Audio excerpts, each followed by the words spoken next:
এখন উনি যদি আমার সাথে ক্ষিপ্ত হয় ভবিষ্যতে অসুবিধা না। আপনার হৃদয় অনেক বড় মাননীয় স্পিকার, আমাদের হৃদয় ছোট না।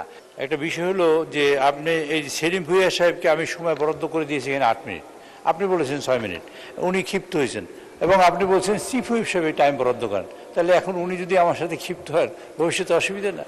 কাজে আমি যে সময় বরাদ্দ করি আপনি সেই সময় দিয়েন তাকে, আর সময় বাড়াতে পারবেন না সেটাও তাকে বলে দিয়েন। আমি এরশাদুল্লাহ সাহেবের টাইম দিয়েছি 7 মিনিট, আমি উনি 6 মিনিটের পরে আরও 1 মিনিট সময় দিয়েছে।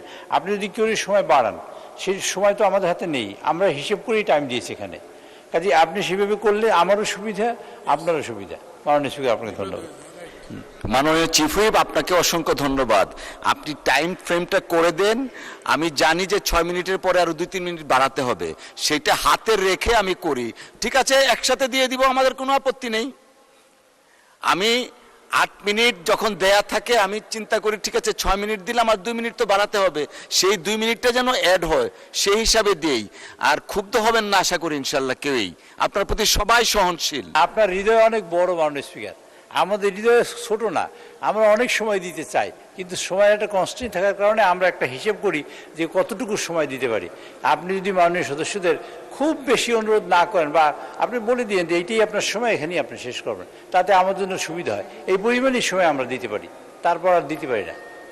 অনেক সময় অনেক অনুরোধের কারণে অনেক সময় আঙুল জায়গায় বলি 1 মিনিট 2 মিনিট, সেটা অনেক নানান কারণে মিলেই বলতে হয়। আপনি মাননীয় স্পিকার এই সময়ের মধ্যে থাকলে আমার জন্য সুবিধা। থ্যাংক ইউ ভেরি মাচ মাননীয় স্পিকার।